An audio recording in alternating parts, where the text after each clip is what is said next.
రైతులకు భారత వాతావరణ శాఖ శుభవార్త చెప్పింది. ఈ ఏడాది పుష్కలంగా వర్షాలు పడతాయని ఐఎండీ తెలిపింది. నైరుతి రుతుపవనాలతో సాధారణం కంటే అధిక వర్షపాతం నమోదయ్యే అవకాశం ఉందని చెప్పింది.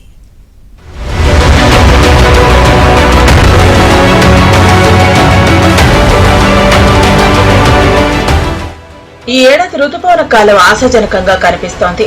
దేశంలో సాధారణం కన్నా అధిక వర్షపాతం నమోదయ్యే అవకాశం ఉన్నట్లు భారత వాతావరణ శాఖ వివరించింది.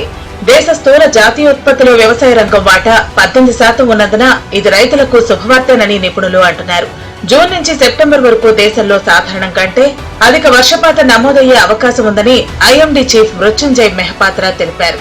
దీర్ఘకాలిక సగటు 87 సెంటీమీటర్లుగా ఉండగా ఈసారి 105% అధిక వర్షపాతం నమోదవుతుందన్నారు.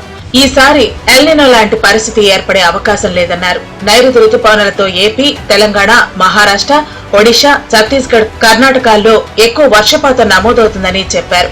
అదేవిధంగా తమిళనాడు, ఈశాన్య రాష్ట్రాల్లో సాధారణం కంటే తక్కువ స్థాయి వర్షపాతం రికార్డు అవుతుందన్నారు.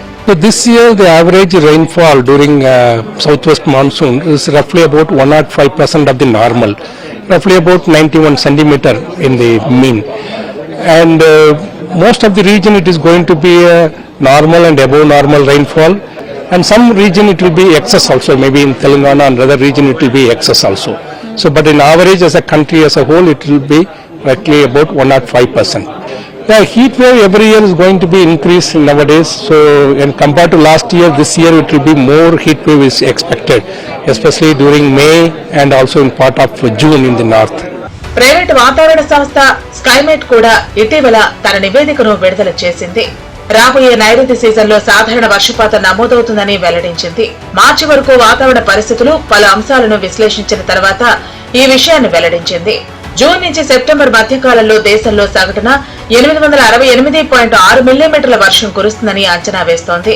నైరుతి సీజన్ నెమ్మదిగా ప్రారంభమైన మధ్యలో వర్షాలు వేగం పుంజుకోనున్నాయని తెలిపింది. పశ్చిమ, దక్షిణ భారతదేశంలో సమృద్ధిగా వర్షాలు కురుస్తాయని అంచనా వేసింది.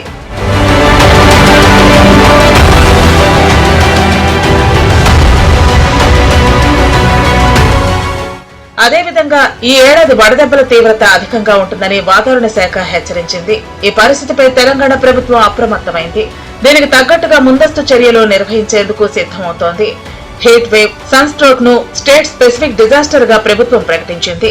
వడదెబ్బతో ఎవరైనా చనిపోతే ఇక నుంచి ఎస్టీఆర్ఎఫ్ కింద 4 లక్షల రూపాయల ఎక్స్గ్రేషియా అందించాలని నిర్ణయించింది. అయితే ఇప్పటి వరకు ఆపద్బంధు పథకంలో కేవలం 50,000 రూపాయలు మాత్రమే అందిస్తున్నారు.